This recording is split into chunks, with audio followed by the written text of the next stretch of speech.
प्यारे बच्चों, आपका दिन मंगलमय हो। अगर आप नए हैं तो इस चैनल को सब्सक्राइब कर लें। चैनल का नाम है VVBBC चैनल। आज हम शुरू करेंगे हमारा जो पाठ है विभिन्न माध्यमों के लिए लेखन, उसका अगला पार्ट। हमने पढ़ा था पिछले भाग में प्रिंट माध्यम के बारे में, जिसे छपाई वाला माध्यम कहते हैं। प्रिंट माध्यम यानी छपाई वाला माध्यम, मुद्रित माध्यम। आज हम पढ़ेंगे रेडियो। रेडियो हमारा ऐसा माध्यम है जो ध्वनि पर आधारित है। इसे श्रव्य माध्यम कहते हैं। क्या कहते हैं? श्रव्य माध्यम। रेडियो श्रव्य माध्यम है। इसमें सब कुछ ध्वनि, स्वर और शब्दों का खेल है। तो प्रश्न आएगा, रेडियो किस पर आधारित होता है या किस पर जो है आश्रित होता है? तो बताएंगे ध्वनि, स्वर और शब्दों, इन पर जो है ये चलता है। इन सब वजहों से रेडियो को श्रोताओं से संचालित माध्यम माना जाता है। श्रोताओं से संचालित माध्यम कौन सा है? रेडियो। रेडियो पत्रकारों को अपने श्रोताओं का पूरा ध्यान रखना चाहिए। इसकी वजह यह है कि अखबार के पाठकों को यह सुविधा उपलब्ध रहती है कि वे अपनी पसंद और इच्छा से कहीं से भी कभी भी पढ़ सकते हैं। यानी कभी भी और कहीं से भी पढ़ सकते हैं। उनको जो है ये स्वतंत्रता होती है, आजादी होती है। अगर किसी समाचार या लेख या फीचर को पढ़ते हुए कोई बात समझ नहीं आई तो पाठक उसे फिर से पढ़ सकता है या शब्दकोश में उसका अर्थ भी देख सकता है या किसी से पूछ सकता है। लेकिन रेडियो के श्रोता को यह सुविधा उपलब्ध नहीं होती है। वह अखबार की तरह रेडियो समाचार बुलेटिन को कभी भी और कहीं से भी नहीं सुन सकता। उसे बुलेटिन के प्रसारण समय का इंतजार करना होगा। यानी कि जो समाचार प्रसारित किया जाएगा उस समय का उसे जो इंतजार करना होगा और फिर शुरू से लेकर अंत तक बारी बारी उसे एक के बाद दूसरा समाचार सुनना होगा। इस बीच वह इधर उधर नहीं आ जा सकता और न ही उसके पास किसी गूढ़ शब्द या वाक्यांश के आने पर शब्दकोश का सहारा लेने का समय होता है। अगर वह शब्दकोश का सहारा लेगा या शब्दकोश में अर्थ ढूंढने लगेगा तो बुलेटिन आगे निकल जाएगा। स्पष्ट है कि रेडियो में अखबार की तरह पीछे लौटकर सुनने की सुविधा नहीं है। अगर रेडियो बुलेटिन में कुछ भी भ्रामक या अरुचिकर है तो संभव है कि श्रोता तुरंत स्टेशन बंद कर दे। दरअसल रेडियो मूलतः एक रेखीय माध्यम है। कैसा है? एक रेखीय, लीनियर माध्यम है। और रेडियो समाचार बुलेटिन का स्वरूप, ढांचा और शैली इस आधार पर ही तय होता है। यानी कि इसी के आधार पर उसका स्वरूप निश्चित किया जाता है। रेडियो की तरह टेलीविजन भी एक रेखीय माध्यम है, लेकिन वहाँ शब्दों और ध्वनियों की तुलना में दृश्यों या तस्वीरों का महत्व सर्वाधिक होता है। टीवी में शब्द दृश्यों के अनुसार और उनके सहयोगी के रूप में चलते हैं, लेकिन रेडियो में शब्द और आवाज ही सब कुछ है। यानी कि उसका जो है अधिक महत्व होता है। रेडियो में शब्द और आवाज ही महत्वपूर्ण है, मूल आधार है। तीनों ही माध्यमों, प्रिंट, रेडियो और टीवी की अपनी अपनी चुनौतियां हैं, लेकिन संभवतः रेडियो प्रसारणकर्ताओं के लिए अपने श्रोताओं को बांध कर रखने की चुनौती सबसे कठिन है। रेडियो समाचार की संरचना मतलब बनावट। रेडियो के लिए समाचार लेखन अखबारों से कई मामलों में भिन्न है, अलग है। चूंकि दोनों माध्यमों की प्रकृति अलग अलग है, इसलिए समाचार लेखन करते हुए उसका ध्यान जरूर रखा जाना चाहिए। रेडियो समाचार की संरचना अखबारों या टीवी की तरह उल्टा पिरामिड शैली पर आधारित होती है। उल्टा पिरामिड को क्या बोलते हैं? Inverted pyramid. क्या बोलते हैं? Inverted pyramid. इसमें क्या होता है? सबसे महत्वपूर्ण बात पहले आती है, उसके बाद कम महत्वपूर्ण आती है और अंत में जो है सबसे कम महत्वपूर्ण बातें आती हैं। यानी कि जो सबसे महत्वपूर्ण बात है, मुख्य संदेश जो है, मुख्य भाव जो सबसे पहले बताया जाता है, उसे कहते हैं उल्टा पिरामिड शैली। चाहे आप किसी भी माध्यम के लिए समाचार लिख रहे हो, समाचार लेखन की सबसे प्रचलित, प्रभावी और लोकप्रिय शैली उल्टा पिरामिड शैली ही है। इसी तरह या सभी तरह के जनसंचार माध्यमों में सबसे अधिक यानी 90% खबरें या स्टोरीज, कहानियां इसी शैली में लिखी जाती हैं।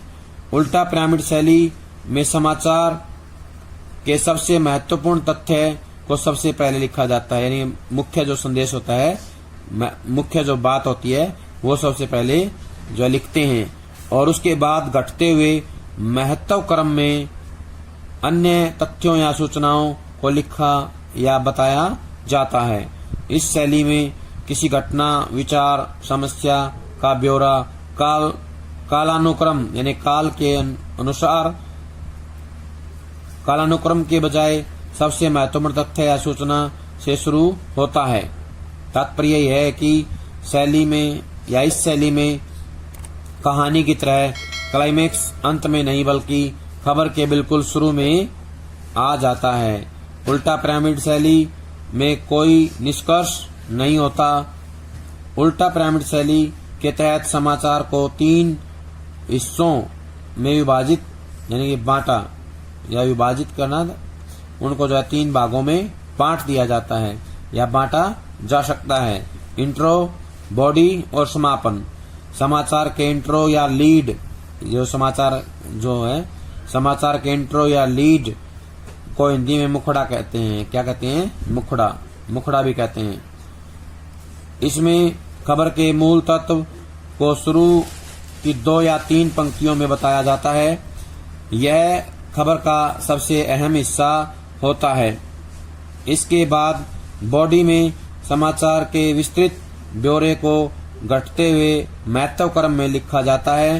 हालांकि इस शैली में अलग से समापन जैसी कोई चीज यानी समाप्त नहीं किया जाता है, समापन जैसी कोई चीज नहीं होती है और यहाँ तक कि प्रासंगिक तथ्य और सूचनाएं दी जा सकती हैं। अगर जरूरी हो तो समय और जगह की कमी को देखते हुए आखिरी कुछ लाइनों या पैराग्राफ को काट कर हटाया भी जा सकता है और उस स्थिति में खबर वहीं समाप्त हो जाती है। रेडियो समाचार के एक इंट्रो पर गौर कीजिए। उत्तर प्रदेश के उन्नाव जिले में एक बस दुर्घटना में आज 20 लोगों की मौत हो गई। मृतकों में 5 महिलाएं और 3 बच्चे शामिल हैं। ये है इंट्रो। और एक और उदाहरण देखिए। महाराष्ट्र में बाढ़ का संकट गहराता जा रहा है। राज्य में बाढ़ से मरने वालों की संख्या बढ़कर 465 हो गई है। ये रेडियो के इंट्रो दिए गए हैं। रेडियो के लिए समाचार लेखन की बुनियादी बातें। समाचार लिखते हुए किन बातों का ध्यान रखेंगे, बहुत जरूरी बातें कौन कौन सी हैं, तो देखें। रेडियो के लिए समाचार कॉपी तैयार करते हुए कुछ बुनियादी बातों का ध्यान रखना जरूरी है। पहला है साफ सुथरी और टाइप्ड कॉपी यानी टाइप की हुई। रेडियो समाचार कानों के लिए यानी सुनने के लिए होते हैं, इसलिए उनके लेखन में इसका ध्यान रखना जरूरी हो जाता है। लेकिन एक महत्वपूर्ण तथ्य नहीं भूलना चाहिए कि सुने जाने से पहले समाचार वाचक या वाचिका उसे पढ़ते हैं और तब वह श्रोताओं तक पहुंचता है। कहने का आशय है कि जो समाचार वाचक या वाचिका हैं, समाचार को पहले पढ़ेंगे। क्या करेंगे? समाचार को पढ़ेंगे या जो तथ्य दिए गए हैं उनको पढ़ा जाएगा। उसके बाद श्रोता उसको सुनते हैं। इसलिए समाचार कॉपी ऐसे तैयार की जानी चाहिए कि उसे पढ़ने में वाचक या वाचिका को कोई दिक्कत नहीं हो। अगर समाचार कॉपी टाइप्ड और साफ सुथरी नहीं है तो उसे पढ़ने के दौरान वाचक या वाचिका के अटकने या गलत पढ़ने का खतरा रहता है और इससे श्रोताओं का ध्यान बंटता है या वे भ्रमित हो जाते हैं। प्रसारण के लिए तैयार की जाने वाली या की जा रही समाचार कॉपी को कंप्यूटर या कंप्यूटर पर ट्रिपल स्पेस में टाइप किया जाना चाहिए। कॉपी के दोनों ओर पर्याप्त हाशिया छोड़ा जाना चाहिए। हाशिया होता है खाली जगह, पर्याप्त हाशिया छोड़ा जाना चाहिए। एक लाइन में अधिकतम 12 से 13 शब्द होने चाहिए। पंक्ति के आखिर में कोई शब्द विभाजित नहीं होना चाहिए और पृष्ठ के आखिर में कोई लाइन अधूरी नहीं होनी चाहिए, यानी कोई लाइन आधी नहीं होनी चाहिए। प्रत्येक लाइन में कितने शब्द हैं, इस बारे में एक सुसंगतता होने से बुलेटिन के संपादक को यह तय करने में सुविधा होती है कि कुल शब्द संख्या के आधार पर कितनी खबरें लेनी है और किस खबर को कितना बड़ा लेना है, यानी कौन सी खबर किस स्थान पे आएगी और जो है कितनी खबर लेनी है उसको।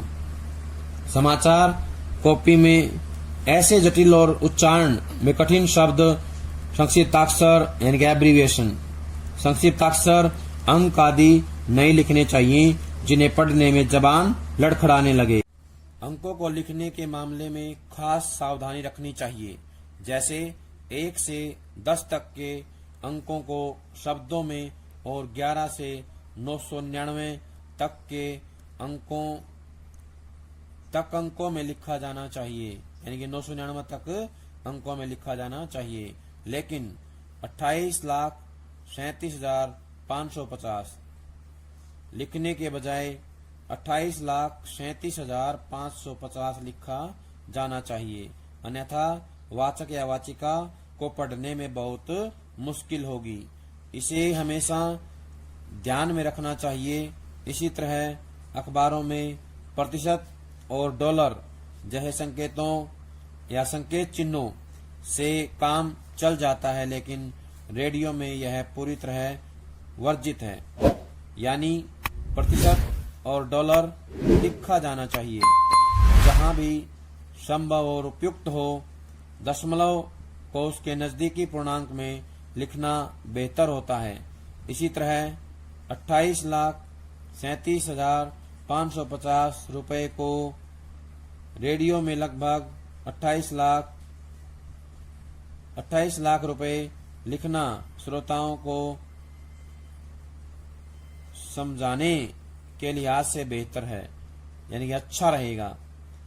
28 लाख लगभग लिख देंगे हम, लगभग 28 लाख रुपए लिखना श्रोताओं को समझाने के लिहाज से बेहतर है। बहुत अच्छा है अगर हम ऐसा लिखेंगे तो। इस तरह की वित्तीय संख्याओं को उनके नजदीकी पूर्णांक में लिखना चाहिए, यानी नजदीकी जो पूर्णांक है, पूर्णांक है, उसमें लिखा जाना चाहिए। लेकिन इसके कुछ अपवाद भी हैं, जैसे खेलों के स्कोर को उसी तरह लिखना चाहिए। सचिन तेंदुलकर ने अगर 98 रन बनाए हैं तो उसे लगभग 100 रन नहीं लिख सकते। इसी तरह मुद्रास्फीति के आंकड़े नजदीकी पूर्णांक में नहीं बल्कि दशमलव में ही लिखे जाने चाहिए। वैसे रेडियो समाचार में अत्यधिक आंकड़ों और संख्या का इस्तेमाल नहीं करना चाहिए, क्योंकि श्रोताओं के लिए उन्हें समझना या समझ पाना काफी कठिन होता है। आंकड़े तुलनात्मक हो तो बेहतर होता है। इस साल गेहूं का उत्पादन पिछले वर्ष के 80 लाख टन से बढ़कर 86 लाख टन हो गया है की तुलना में इस साल गेहूं का उत्पादन पिछले वर्ष की तुलना में 7.5% बढ़कर 86 लाख टन पहुंच गया है। ज्यादा संप्रेषणीय है। संप्रेषणीय होता है पहुंचने वाला, श्रोताओं की समझ में आने वाला। रेडियो समाचार कभी भी संख्या से शुरू नहीं किए जाने चाहिए। शुरुआत जो है संख्या से नहीं करनी चाहिए। इसी तरह तिथियों को उसी तरह लिखना चाहिए जैसे हम बोलचाल में इस्तेमाल करते हैं।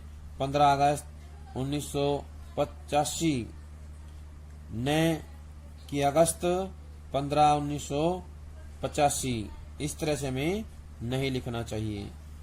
डेडलाइन, संदर्भ और संक्षिप्ताक्षर का प्रयोग। रेडियो में अखबारों की तरह डेडलाइन अलग से नहीं बल्कि समाचार से ही गुथी होती है। हम इसकी चर्चा पहले कर चुके हैं। इसी तरह समाचार में समय संदर्भ का मसला भी महत्वपूर्ण है।